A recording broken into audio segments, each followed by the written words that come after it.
Hello, hi guys, how are you? Welcome to the yet another Econ Care webinar, and we have panelists today as well, Mr. Willis Langford from Avnet and Ashrita Anthony from Dove. Um, Willis has an experience of more than 25 years in the HR department, has been with Avnet for quite a long time, and Ashrita is managing the healthcare services within Dove Chemicals, and will be here representing the manufacturing segment. And Willis was representing the services or the IT side of the organization. Once again, welcome all of you, and we'll just give a couple of minutes for the others also to join in, so that we'll start in a minute or so. And meanwhile, just handing over the mic to you, Willis. Just give a brief introduction about yourself, what you think about the topic, and what are your primary thoughts around this? Thank you so much, Trilok. Appreciate you inviting us here on this platform and to share something that is quite honestly close to all our hearts, because all of us want to know how can we make this new norm no more new and make it the norm. So yeah, I've been building resilience is one of the biggest areas that one would have to talk about right now. So yeah, about myself, I've been in the industry, like you said, for a little while now. But more than that, my passion is more to help people grow and help others accelerate, and that's what accelerates my growth in the bargain. And one of the things that I do is leadership coaching and training, apart from the regular human resources tasks that I do 9 to 6, so to say. Back in the day, it was 9 to 6. Now it's no more that as well, right? So things have changed, and we are looking forward to having this conversation. One of the biggest things I would say that this topic I would like to see come out from this discussion, and I would love it to be more participative from the audience as well, is as to how we can really take this going forward, and we're going to learn in this together. And one of my things I would like to share is that yes, it's going to be something that we need to start with as of yesterday, because this is not going to end with the pandemic. That's the bad news. But the good news is that there's a lot of good things that are going to come our way, which we can cover in this topic as we go along over the next maybe 30-40 minutes or so. Yeah, thank you. Perfect. Thank you. Thanks, Willis. Ashita, a brief introduction about yourself and what are your thoughts? Hi, Trilok. Thank you for having me here today. And yes, as you said, it's been quite some time that we have been working in the setup, and have had a share of some experience sort of pertaining to these situations that we are in now. And I'd be really, excited to share my thoughts and exchange our thoughts in this portal. And I'm really happy to share this podium with this time with Willis as well. It's good to have connect with him today. And we had actually exchanged some of our thoughts earlier as well, while we got to know that we'd be sharing this platform today. And yeah, I'm so looking forward to sharing my experience so far in this time. And we've had some good and bad both experiences during this situation, and we really hope that we could just impart something really positive in these times, and look forward to sharing my thoughts on the whole topic that we are going to discuss here today. Thank you. Great, perfect. And as Willis mentioned, COVID has been here for quite some time, and though we are getting used to the new normal, it doesn't seem like it is going to go away very soon.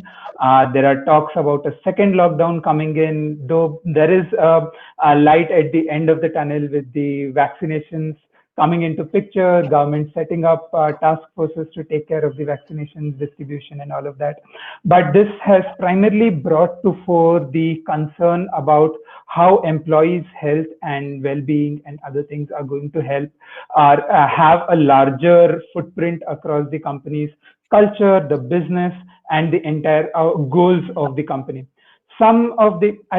As preparation for this webinar, I was putting together a couple of points that are going through various case studies, ebooks that have been come up by some consulting firms and others, and three major points that cropped up across all of them. One is the increase in remote working of employees and the resulting complications. The second one is the stress on employee culture and the strains on it, and how the HR team can strengthen it. And finally, the focus around employee health, both physical and mental, which is the talk of the town these days. So while we are covering all of these, we will go through them. And to the audience, please feel free to put in your questions in the comment section. While we do have a Q&A section at around 10 minutes allocated for the Q&A section near the end of the session. If the questions seem pertinent during the conversation, we'll pick them up and answer them as well. Also, those who have registered, we have collected the questions that you entered in on the form as well, and we will be responding to them also. So, getting into the first topic here, with around the stories of remote working and the impact of it on the organization. Many of the IT organizations, services industries have gone ahead and said that they might not be returning to fully functioning offices in the near future. It has put in a complete conundrum for the manufacturing sector, where they need to have folks at the manufacturing setup to ensure that the businesses and the workings are going on. So the first question here, Willis, I'll put it to you. How do you manage the distributed workforce and the resulting scenarios that are coming out of this remote working situation? Yeah, thank you, Trilok. I mean, definitely, yes, there has been a lot of changes that has already propped up in the last couple of months. More to say in an area where we are bound to change now, because it's almost like 9 months we are experiencing this already. So I think the big change that we see, that the trends that we see now is moving into workforce agility and efficiency. And that is the trend that we are seeing, that we are moving towards. So the point that I'm trying to make here is, if you're moving towards workforce agility and efficiency, how do we really get there, and how do we really manage that? Because those are the two concerns which, from a macro level, that one would face when we're trying to manage a distributed workforce. And by the way, distributed workforce has been there for a while. It's just that one of the main components now, or rather, remote working or work from home, has taken center stage in the distributed workforce scenario. So I would say, there are many ways that we are kind of adopting to use and trying to change ourselves. Though I'll give you maybe 4 or 5 points. The first one is, like any leader would say, that we need to communicate. I think that is the biggest challenge that we are having today, because earlier you would have probably, casual conversations, you'll have formal conversations, and conversations that will end up, on maybe at the cafeteria or in a corridor, that really built up relationships. Now that is missing. So have more communications. Yeah. So that is something that we are looking forward to encourage. Maybe, like this platform, it's a virtual platform, but still we are having an opportunity to have our audience to interact and ask questions and talk. So one of the ways is to increase our communication mode. The other one is, what are you trying to do by this communication is basically trying to build trust. And that trust earlier, face-to-face trust building is the easiest. There's one big element that is called body language that adds to that. That's not there any longer. You got to depend on a phone. You can't really feel the emotional vibes of your employee, of the person on the other side. And there are a lot of other challenges. Empathy is the biggest key today. A lot of people talk about servant leadership in the past, but empathy now has become a big thing, only because, let me give you a couple of examples. If I look at the workforce, and not the fact that we just got multiple generations here and the cohorts having increased, but the biggest challenge I would say is, look at the workforce. Only after getting into this, I realized myself as an HR professional, as the challenges, for example, married people go through. There are kids around. Spinsters or bachelors, especially in this liberalized economy where they travel places and they work out of paying guest accommodations, the infrastructure at home may not be that good. So, if the bosses don't understand the background of the work environment that they are in, it's not a typical office, right, where they have the comforts of air conditioners, lovely breakout rooms, networking capabilities, cafeterias, beck and call to give you whatever you want. So, and that's another area. How do you build an empathy to manage these distributed workforce, and trust? So these are the key areas I would say. And last but not the least, what companies have started doing as well is that trying to bring in an element of gratitude within the understanding of leadership, and that can take it a long way. Because when you understand someone, empathize, and then you show gratitude, then it's full circle. And then the employees have an understanding. Hey, I may be away from work, but there's someone who can understand me and still make me feel like I belong in the workplace. But make no mistake, it's a big challenge. Maybe the way we are making it sound over this conversation, it's a lot easier. But building trust and providing empathy is a long haul flight. It's a marathon. Yeah. So I would say they are the main areas that we can probably use to manage our distributed workforce. Perfect, perfect, perfect. Ashita, I have a question specifically around the manufacturing one, and it resonates among the audiences signed up as well. While companies are spending money and setting up processes in terms of sanitization, fumigation, ensuring social distancing at workplaces and other stuff, how do you ensure your employees at workplace are safe? And more than that, also assure them that it is safe to return to work, specifically from your experience at in the manufacturing side of it. Yeah, so what we as a company are actually looking onto is to, ensure that we don't leave any stones unturned when it comes to ensuring safety of our employees by, just keeping in mind some factors that are really contributing to, keep COVID or the situation at bay. Is that we have to ensure that. Before somebody comes in or joins back in or was on leave, or when we had asked them to join back at a work site, we ensured that everybody had to go through some certain requirements that were set up, requirements from our company's end.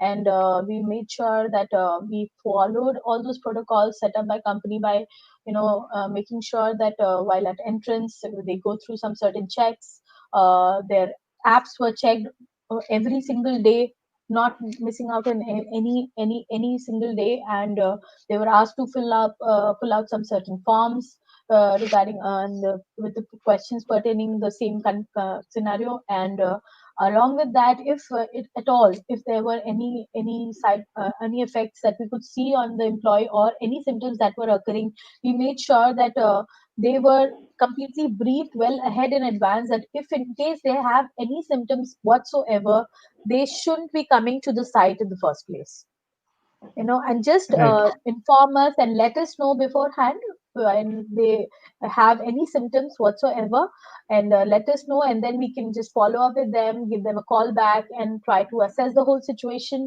and make sure that they are fit enough to join back. Or if they have any symptoms that relate to the condition, we would just completely consider the case as a potential COVID, or something that needs actual attention at that point. And we have asked them to go for the test, or just trying to maintain the quarantine period of 14 days. And then we have followed up with them, made sure that they are working well enough, and they have all the requirements that they would need during the time, and ensure that they are fit enough to come back, and with all the requirements that are set as protocol from the company while they come back. And then make sure that even when they are back, if at all they have any symptoms reoccurring, considering that this is a scenario where the symptoms would disappear, but the you cannot just completely say it as that it has completely disappeared and it's not going to come back. So the recurrence rate is so high. Considering that, we have made sure that we keep a good follow up with those employees. Also, for every single, it's not just limited to one employee who has had this situation. It's we ensure that every single employee goes through some certain checks that we have set up, and we do not miss out on that. and Great, great. and we just make sure that we maintain the confidentiality of it, so that a person feels you know comfortable enough to share their concerns. In such a case, these are the times people are also worried about their jobs, and about the layoffs. What the scenario has been of late. So a lot of people won't have that comfort level sharing everything that they are going through. So we have ensured by setting up some workshops and EAP sessions to make sure that people really, as Willis earlier said, that we need to, more than sympathize, we really need, the need of the hour is to empathize with them. And empathy goes a long way. and that's how people have build up some certain trust in the company and in us, and they have come up with their concerns whatsoever and have narrated their side of the story clearly to Great, us. great. Great. Thank you so much for that explanation, Ashrita. There is a question that has come up that was there in the from the people who registered, which says by a person by the name Rajesh Khurana, who has asked what could be the long-term adverse effects of the pandemic on employee culture and how to proactively mitigate them. I think any one of you could take a first shot at it. Sure. Phyllis, would you want to take it out? Yeah, sure. Yeah, it's a wonderful question because all of us are saying that, like even I just now said that the pandemic may go for a while, but then it's going to be a long-lasting impact and an effect is going to be there. So I think it's a very, very pertinent question. And one of the things that I would say is that there is going to be a lot of employee burnout. You know why? Because like I just now mentioned, there are so many dimensions to our workforce, right? This is one of the first times ever in history that we've got 5 generational cohorts working at the same time. So the likes, wants, and what should I say, requirements could be different for all of these generations. So there's going to be challenges concerning kids, family, stress, and also like one of the things that Ashrita just now mentioned, people we're trying to while they're working, they don't want to probably miss out going to work as well because they don't want to be probably part of organizations that are saying, okay, you're my first candidate to say you're going to be followed or you're going to be off. So they're trying to make sure that they're working more than normal to impress. So that's going to be a big challenge. And then when you are working remotely, the biggest concern is the boss is either, if he's going to micromanage you, there's going to be a challenge. If he's not, then you also begin to feel guilty. Hey, am I doing the right thing? Am I being noticed? Whatever I'm doing, is it being acknowledged? Has it come to the fore? So there's going to be this extra work that's going to happen, and that's going to be one of the big side effects. Adverse effects, I would say. The other one is going to be that there would be some challenges of, I would say, not much, but it'll be a challenge nonetheless of low productivity. And why do I say that? Is because end of the day, we are social living beings. We like to be collaborative.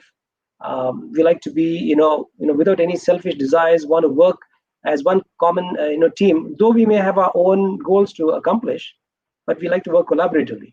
Now, when you're working in at home or in remote locations, that is going to be a challenge because then you're almost going to compete with one another. So that shouldn't end up with productivity concerns in some cases. And the other two, which I would say are probably top of the list, make no mistake that I'm mentioning at the end, is employee engagement. I think that is the biggest challenge that HR professionals are facing. How do they keep their employees engaged right through this pandemic lockdown? They don't see their faces. There's no activities to have. There's no common celebrations to have across. There's no shoulder to cry on. No fist pumps. There's nothing that you can do. So how do you really manage that?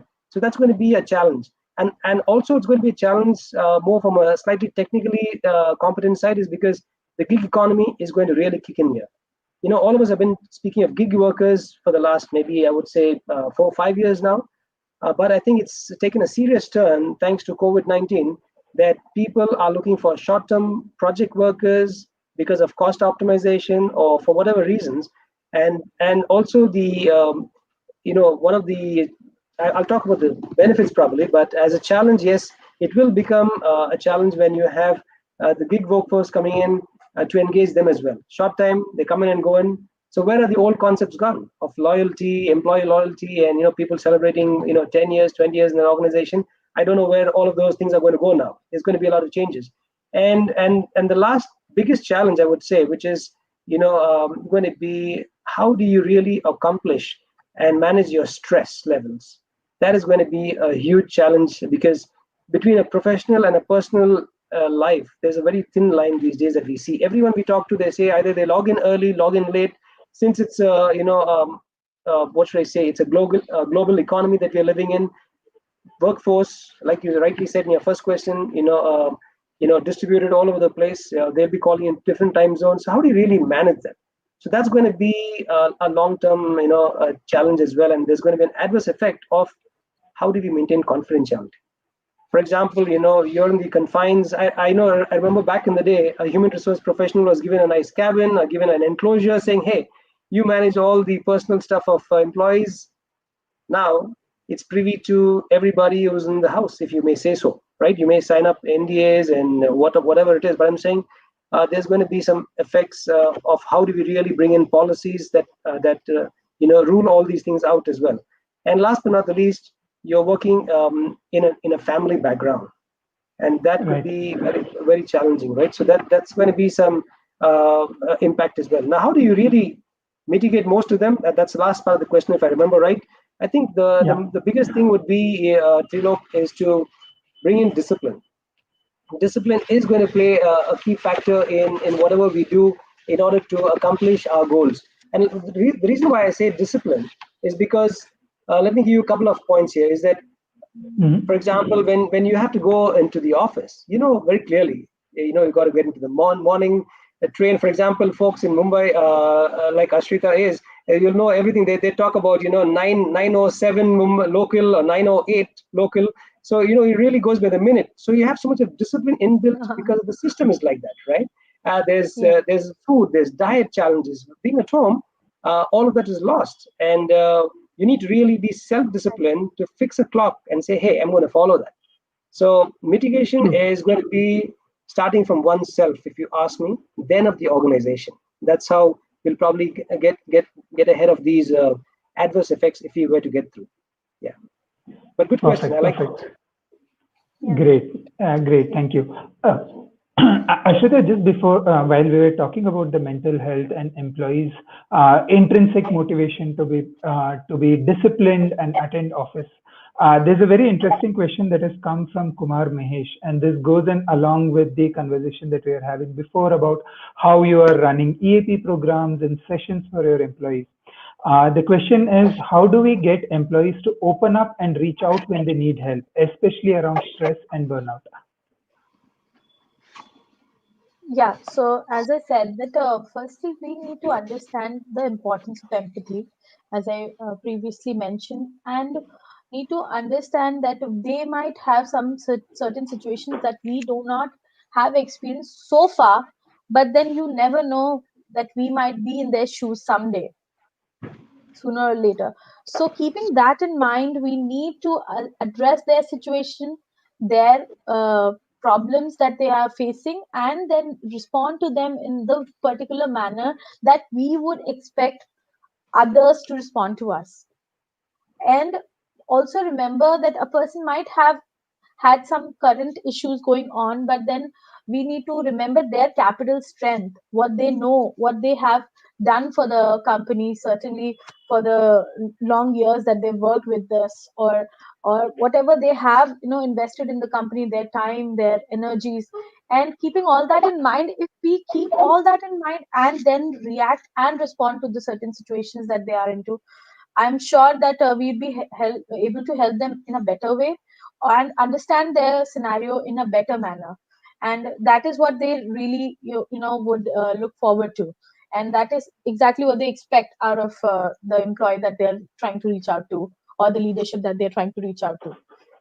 So all these things actually really come in really handy when we consider a person's situation as our own situation, and then try and respond and react to their concerns and queries. And also there are four things that I really think would really help in building up resilience: is to adapt Mhm. in certain situations, you know try to adapt to whatever the scenario is, except that it is going to stay. It's these are difficult times, but yes, we need to accept it and adapt to the situation, to the current scenario, and try and avoid as much stress as we can, and try to take things in a lighter way, and try to make the most of the situation as well.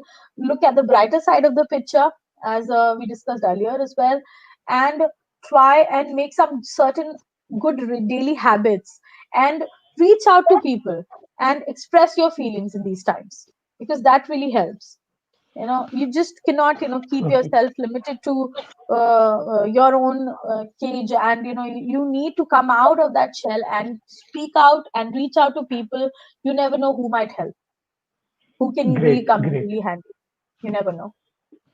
Perfect, perfect, perfect. Great. That was very well put in terms of how employees need to open up and come out of their shells, almost like get out of the computer screens and have that actual heart-to-heart Absolutely. conversations with each other as well.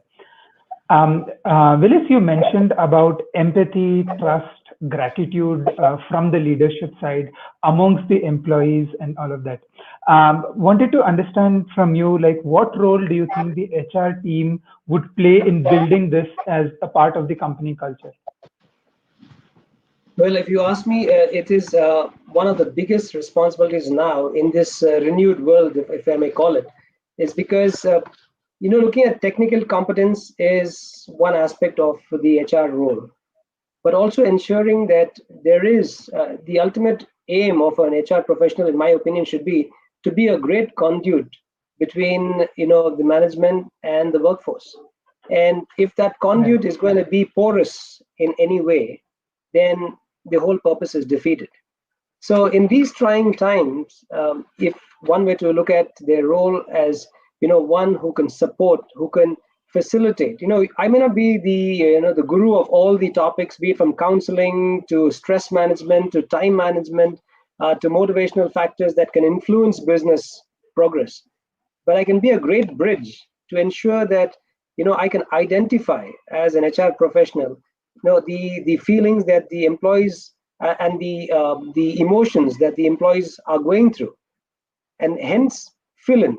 And that's one of the reasons why it takes me to the topic where people ask, why is it so necessary to upskill and reskill? We've been hearing this word right through COVID-19, and one of the True. biggest reasons why we hear it is precisely this: if someone doesn't adapt and adopt and adjust, the three A's, they don't do further to what Ashwita just mentioned, then there's going to be a challenge.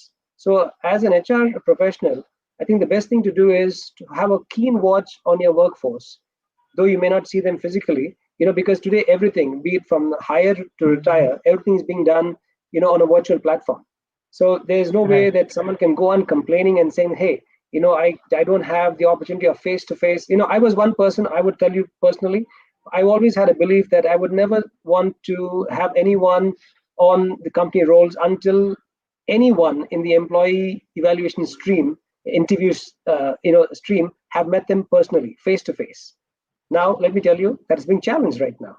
So what do you do next, right? So you got to give and live with a given norm. So you got to really change the way you look at it and adapt to it. Back to the adaptation point. The point. But more so, I think it's very important. Like I said, if you want to be that conduit, you got to really bring value to the chain. If you want to sit at the table of decision making as an HR professional, you need to understand the nuances of both sides now. One of, for example, the cost optimization measures that the company may want to influence upon its workforce or on in its business journey, and on the other side, the emotional and wellness impact that it can have on the employee as well. So that balance needs to be struck very keenly by the HR professionals for starters, and then that message is to be further passed on to the other functions, so that gap can be bridged. And then there's no divide of saying that, okay, is it going to be a challenge of, like, I always personally I solicit that it should always be not profit but people over profits. And companies who get it the other way around will not see daylight the next day probably. So I think the challenge is for HR professionals to be abreast with now not just the technical competence, but also have that human touch in the midst of your high tech world of AI and automation, to still be understanding of the situation that the employees are in. And like I just now mentioned my earlier point as well, policies could change drastically. I mean, earlier Right. people would have talked of work from home, maybe once a month, twice a week, some companies organize. But look at it now, all of a sudden everyone's forced to work from home. So if someone didn't embrace that culture coming up, now they're forced to do it. So instead of being forced to do things, I think human resource professionals have to be more proactive to see what's coming up, and Right. then and then act accordingly. So I think it's a great opportunity for HR professionals to up their skills and to make sure that they keep this conduit not porous, but a good connection between management and the workforce. Perfect, perfect. It's a very interesting way of putting, as you mentioned, right? Being a conduit between the management and the workforce. Great. Ashutosh, specifically to the domain that you are working in around OHCs, uh, managing white-collared employees versus blue-collared employees is a very different skill, and specifically around the health aspects of it. Uh, can you shed some light in terms of what are some of the learnings at your end that you have seen because of the pandemic, in terms of how the blue-collared employees have been reacting, and how have you, at a personal level and as an organization, have been able to manage that? See, firstly, this is a situation or a scenario where it, hardly makes a difference from what, Right. what field you are into, or what your belonging is, or what job position you are into. So True. we are just looking into the situation from a perspective where anybody or everybody needs equal attention, equal instructions, and everybody has to follow the guidelines. Everybody has to be given that opportunity to reach out, and not have that sense of some gap that they might have experienced earlier. Considering the term that you used, I don't even feel like talking much about it. Considering I really don't believe that there should be this certain gap in the Mhm. positions. And when people want to reach out to us, we just want to look at people as individuals who need support and who need to be reached out to. So yeah, Got it. so my take in all of this has always been that, be it anybody, if somebody needs attention, we, despite of what their belonging is, where they come from, what their backgrounds are, we just need to pay proper attention and proper care that is required from our end, is something that we need to look into and address the situation, not considering what their belonging is, where they come from, and try to Perfect. bridge Perfect. that gap that has been there for so long, for the ages, that as we talked about it. Great, great, great. Perfect.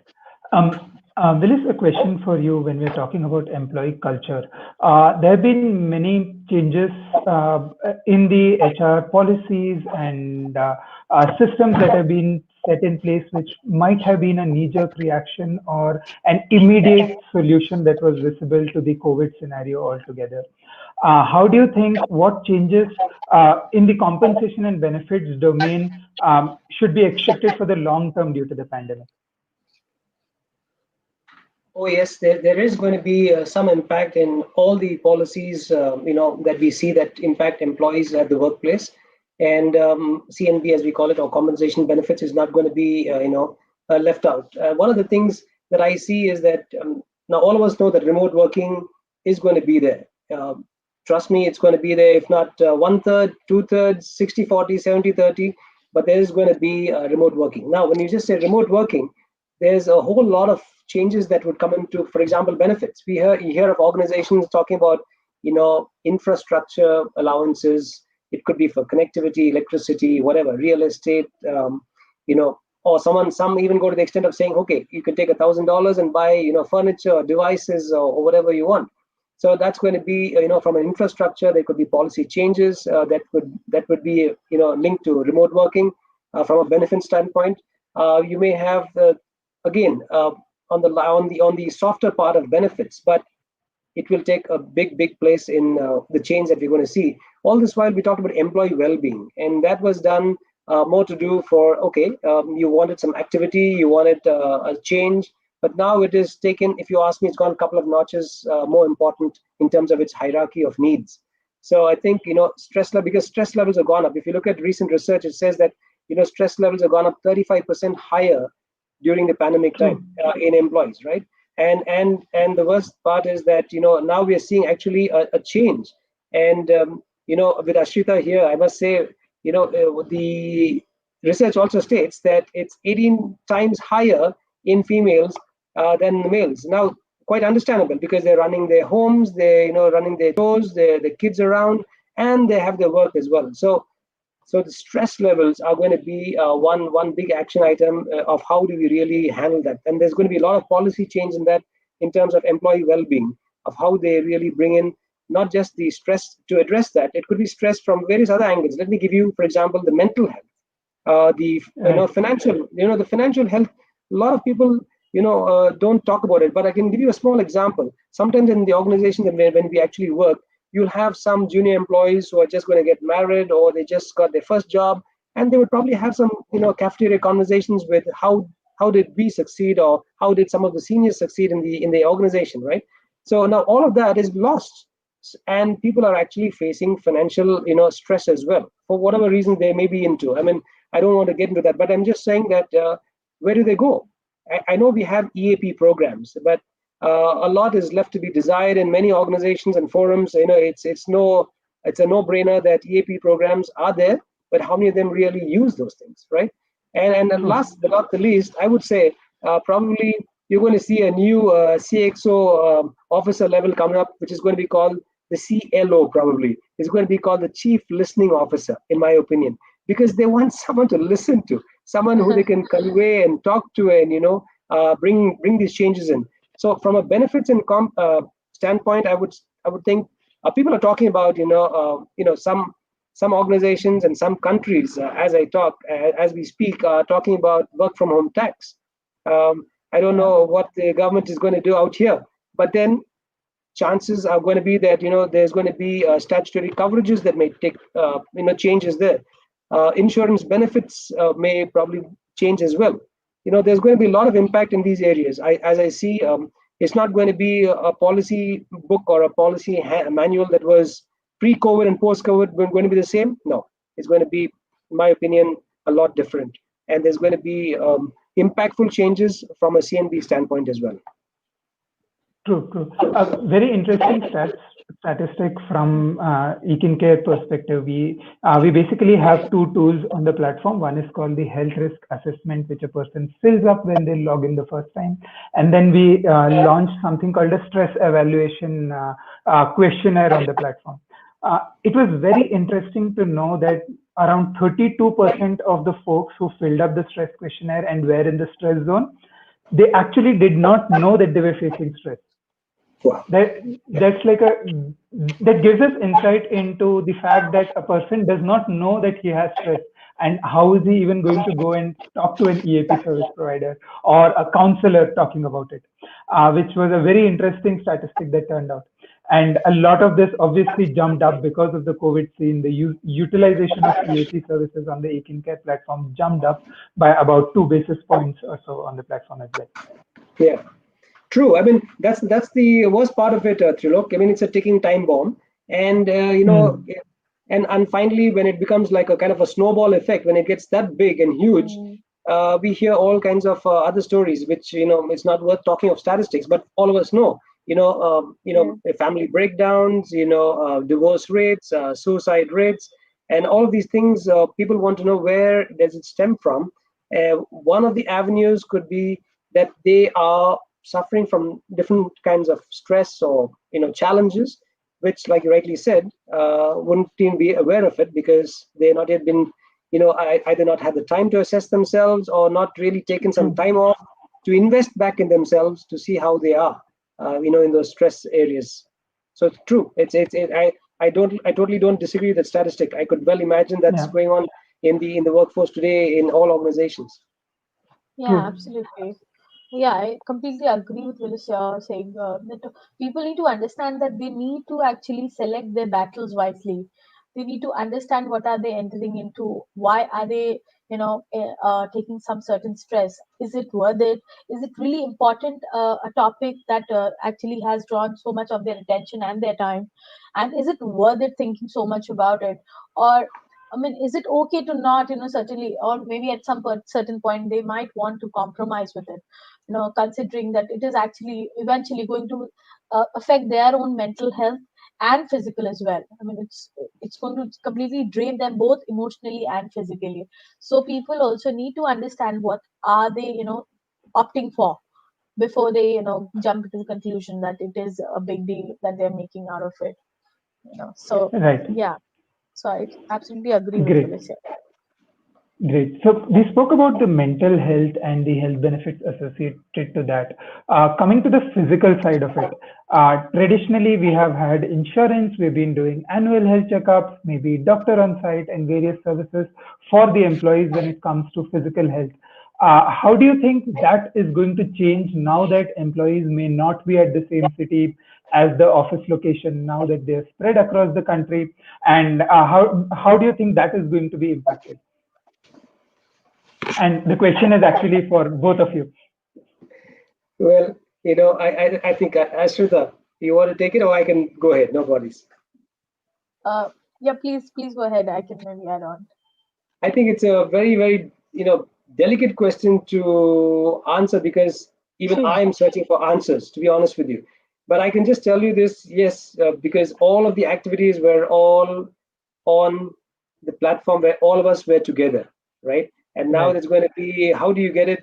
In fact, while we have the distributed workforce over the years, even there, to have it, done at locations where we had probably, lesser employees in a location was also a challenge. So this challenge was there in the past, and the only way you can get over and tide over these challenges is by trying to bring it on virtual platforms, bring it onto network vendors, or bring it onto professionals that have the reach to address. That's one part of it. That's the easiest way of asking from an external source.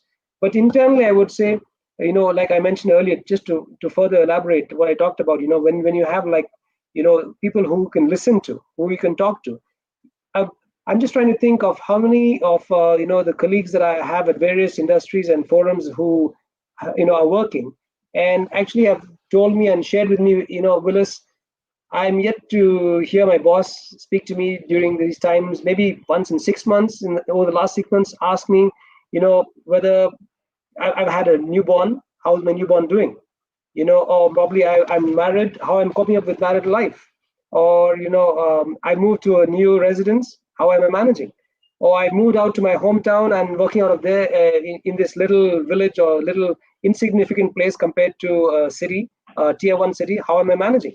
So these are small aspects, but this builds what I talked about my first question about trust and commitment, and that's when the resilience factor comes in. Resilience is actually what? To bounce right, back to where we were and to bring back that emotion, passion for their job. And all of this will not come in if it doesn't start with, like I said, simple things like, the listening sessions, or, apart from like whatever you just said, the EAPs is there, the doctor on call. Even now, we have a lot of platforms where I know even your organization, Trilok, offers, where you can talk to doctors, you can, do it virtually and get advice. The EAP platforms are there. But apart from that, people are still trying to do, online versions of Zumba or fitness sessions or yoga sessions, or, all of these things. But I think at the end of the day, you can do only that much virtually. You cannot do that much more than that, right? And right, with all the social distancing in place, even though when I just walk down the road occasionally, I look around and I see gyms open. But earlier, the gym through the glass, windows, you would see scores of people inside. But now, not true, many inside because they're still scared, right, of the social distancing factors.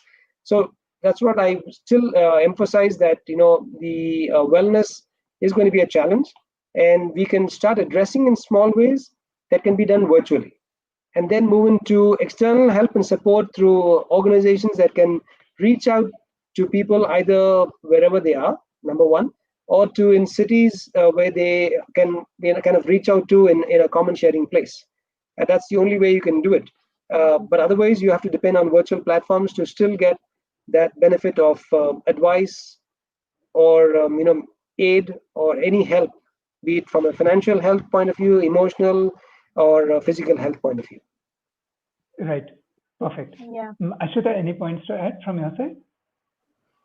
Yeah, I mean, considering the scenario, it's always going to be difficult to manage health and wellness of our employees, and it's been really, typically difficult for us as well to manage this, considering we had a lot of programs running earlier, and like immunizations for employees and periodic checks and everything. And as we had discussed it with Ekin as well, that we might not want to take it ahead this year, considering that we just that the fear that is instilled in people, and we just don't want to take those chances when where Right. people come up and reach out to us saying that yes, we wanted to take this up, and we thought maybe let's just give it a shot, and then they had to face some consequences of just going to the hospital by going there and facing that crowd that they might have to face there, and then after Yeah. that the repercussions of them visiting the hospitals.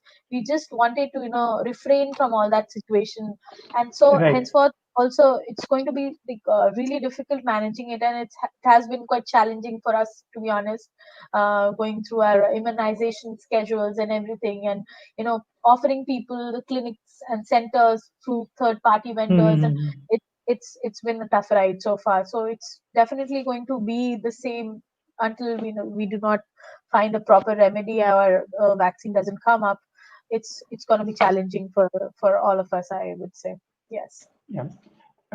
Thanks, Ashwita. This kind of gives me a beautiful segue into plugging in a little bit about Econ Care, where we are actually helping a couple of our clients repurpose their annual health checkup budget towards COVID tests for employees who may have fever or symptoms of COVID, getting free checkups of RT-PCR tests and other things, and also where they want to do their annual health checkup, we are helping them do at home as well. So home collection of samples are being done, taking all precautions with PPE and everything in place, and we are doing the same for vaccinations as well. Flu vaccinations primarily because our doctor consultations, which go on the platform, there has been an increase in consultations over the last 2 months, where people are getting fever, most probably because of flu or general weather changes, and there is an immediate fever that, oh, I've got fever, it might be COVID. And that's when we've started doing flu vaccinations as well for employees at home again, so that it answers that question that Willis, you were saying about employees being in tier 2 or tier 3 locations. We are able to cater to those locations as well. Yes, speaking of flu vaccination, the point that comes to my mind is we just finished our flu vaccination schedule. And Right, yes, right, right. we did it despite all the challenges that we had to face. We gave employees the option to go to the clinics and the centers that we had opted for. But then that was a disaster. Trust me, Right. that's where I had to I strongly recommended that it is going to be challenging, and we really strongly refrain from offering any such things to employees in the further days, also the days to come as well, going further, because it's not easy when you do not have complete control over some certain offerings. It becomes all the more Mm-hmm. difficult to manage situations, considering you are not there present or readily available to look into the concerns that your employees might have. Mm-hmm. And that's where the challenge comes in, when Got they it. they're there, they're the center, but you're not there. All you can do is just take a follow up, and the best you can do is just give a call maybe, and then they're there. They have their own certain challenges, and the setup, the clinics, the hospitals, they have their own way of functioning, and they would True. they would not expect to wait for such long hours. Our employees would not they would not anticipate such long waiting hours, and Yeah. at the same time the clinic have their own way of certain way of going about things. That's where the challenge comes in, and then the calls pour in, and that becomes really challenging for us to manage from from health and wellness professionals I point get of that. view, so to I speak. get that. I get that. Great. So there Was is it a great one. experience? That's what I shared with you. Thank you. Thank you. There's an elephant in the room which also came in as a couple of questions as well from the audience also during the registrations, which talks about the cost cutting aspects around organizations that are going on. How do you balance the cost cutting initiatives versus the benefits that you're providing for your employees? How do you balance the two of them? Is a question that is coming. Okay, I'll take this. Yep. Yeah, great. So it's always a toss up, because in any organization, it's a no brainer. Sometimes when you look at what is to be got off the expense list, and then you look at the so-called indirect costs, and I won't say non-productive costs, because then I'll be defaming some of the functions that we work for, but I'll just say some of the things that are not directly impacted on the production, that people will say, okay, fine, so let's do away with example, let's do away with the training, let's do away with these extra tests, let's do away with the well-being, and let's see how the show runs. To be honest with you, I think this is where the organizations take a call, and we've seen research also, in this area, how employees where organizations offer benefits actually have a lot more concern and a lot more attachment, if I may say, to the organization than one that just looks at it, like a kind of a factory environment. And again, back to my old thought, what I said, if it's going to be, profits over people, then it's going to be definitely the wrong area. However, I must say that let's not make a mistake in terms of going forward, how we look at things, not just because of COVID, but even otherwise.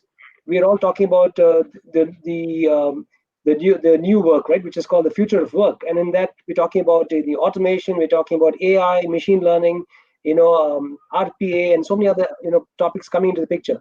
So with all of this in place, I think one of the key areas is that if I were to look at this question of how do I really balance costs Right. and the health benefits, I would still say I would want to give it a clear picture of doing two parts. One, of course, looking at the larger picture of saying that, okay, can we focus on the agility of the workforce, of job preservation probably, and preservation of the benefits that we have in place maybe, and then look at the other areas of cost optimization as a next level. Because at the end of the day, what we have experienced, and over the years, the organizations I've seen have also got awards and recognition for having great well-being programs, because not of the employee engagement index going high. That's one part of the story, but the other part is that it actually culminates into higher profitability. Now, if you really want to build that profitability, long term, and not look at short term desires of managing your costs in a very haphazard way, then I think organizations will definitely take a shortcut and say, okay, boom, let's cut this for the next 10 months or 1 year. I think, but if organizations, like Ashrita said, have done it because of concerns of safety of their employees, that's in a way understandable. So I think if I were given an opportunity, I would look at definitely building in and investing, because at this point in time, you Right. really need to do some kind of, when we say upskill, we're not just talking about the talent and the skill per se, but we are also saying that how would they be employable, how can they be productive in the given months or years that they're going to work with the organization. And that's when you say you want to have the best hire in the position, right? And that happens because he's happy, he's being taken care of emotionally, from a financial aspect, from a health aspect, and a well-being aspect as well. So there is going to be, I wouldn't say that it's going to take a big hit. If at all, probably the health and well-being has taken a hit is because either of social distancing, which is a concern of fitness and Right. gym and all of that. And the second thing is that all of these programs run at offices rather than run virtually. So that has been a concern more than anything else. But I don't think it should be a case of cost per se. That's my Got it. opinion. Got it. Before I come to you, Ashrita, with this question, to the audience, we are almost at the top of the hour, around 8 minutes away from the 1 hour mark. If you have any questions, please feel free to enter it into the chat. Think of this as the Q&A session started while we let Ashrita answer her side as well. Yes, Ashrita, Yeah. please go ahead. So as Willis said, it's more to do with the concern around safety and well-being of employees rather than just the cost cuttings or the compensations not being offered to the employees. It's just plainly rather just the concern that the company has for their employees, and they want employees to be safe. And we don't want that situation coming up where people say that instead of being benefited by the program, we in fact had to face real big challenges that we didn't anticipate. So yeah, so I strongly agree with Willis that I don't think it's going to be affected in the way that people might have anticipated. It's more to Got do it. with the safety and concern rather Yeah. than cost cutting. Thanks, Ashrita.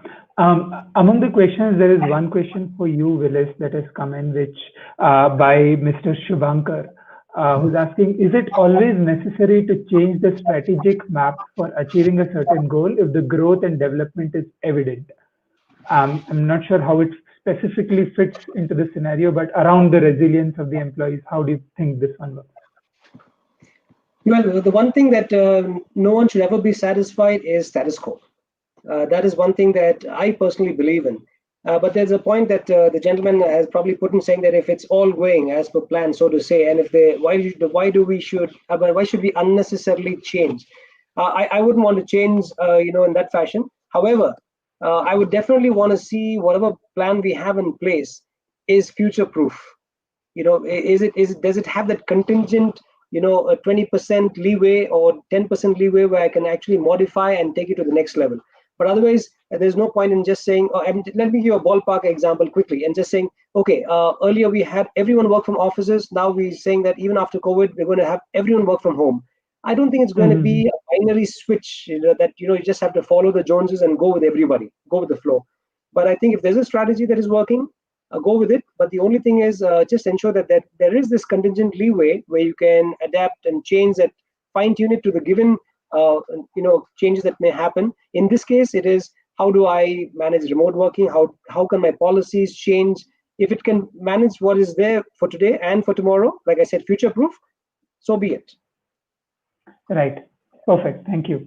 There's a question from Rohan. I think, Ashita, you can take this. The question is, how do you ensure that your employees participate in events and activities that we set up for them?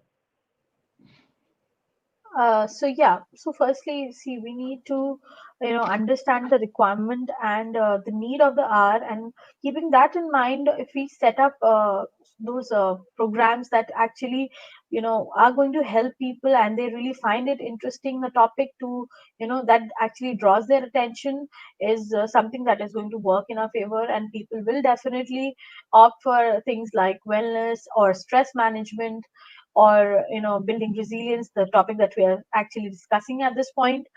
People would really want to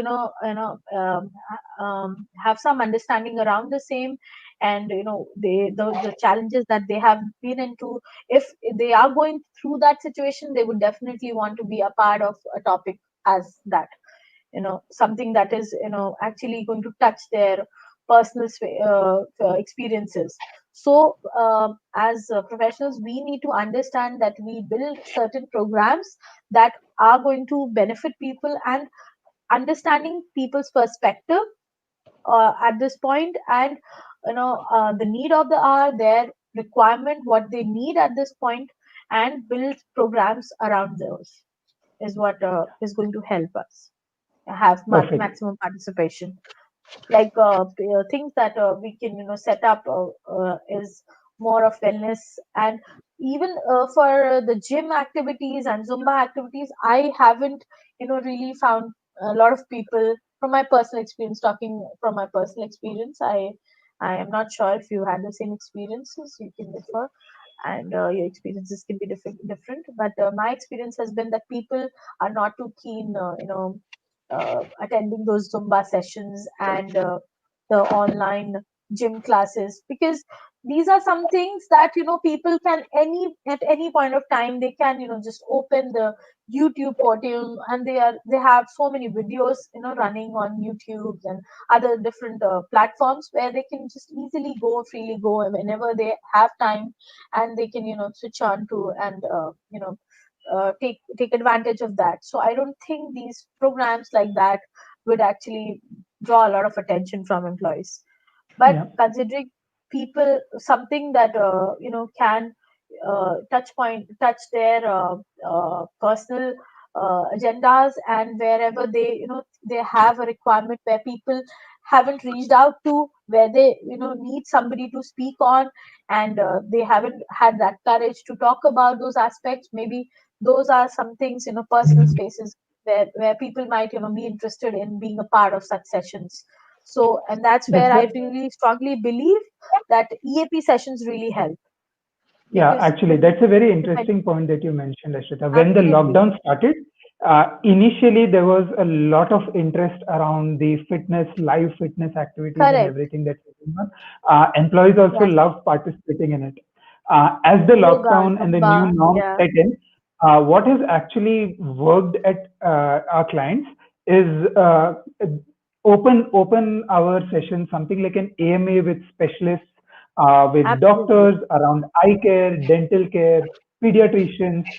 These are places where people can ask questions that they normally have in their mind, and they are afraid to go down to a clinic or meet a specialist face to face to ask. And that has actually brought in Correct. a lot of participation in what we have done. Yeah. Yeah. So anyway, I think we are at 60 minutes. One final question for the two of you, and if there are any questions from the audience, we'll pick them up as well. We have been talking about employee resilience through constant change. So let's say 2 years from now, looking back at the entire COVID scenario, from your experience and what you think would the HR professionals or people what would be the key takeaways that you think would they remember looking back at this time? I think the first thing will be how to be ready, how to be dexterous. Earlier we would talk about being a jack, master of what to say, jack of all trades and master of none. But let me tell you, being a dexterous person today is going to be helpful. Number one, being a go-to person, a resourceful person, will actually give you an opportunity to look at so many other options that you may have from a job perspective and also from a skill perspective. And then the Right. third one is you should be properly networked. If you're networked well, then there are chances that you'll survive any storm. And I just want to end up with one of the lovely things that have actually propelled my career. From Nelson Mandela, he said, "Do not judge me by my successes, but judge me by how many times I fell down and got up again." Right. So I think that's going to be the key for us to take away that this COVID is coming. It's hit us badly. It's not spared anyone by gender, by race, by community, by social status, by anything. However, it's up to us, to really, kick up from the bottom. And after all, in my opinion, again, resilience is, measured by, how high you have bounced after hitting the bottom. So I think Right. that's the biggest way Right. for us, to build in the change, to adopt, adapt, and to adjust. Perfect. Perfect. The same question to you, Ashrita. Yeah, so for me, so resilience is nothing but the ability to cope with the challenges brought up, and the problems and the setbacks that we are in. We need to do is we need to remember our capital strengths and work accordingly. We need to understand what we know is not something that somebody is going to take from us, and we need to build relationships. We need to understand who we know, our people, our network, and who we are as an individual.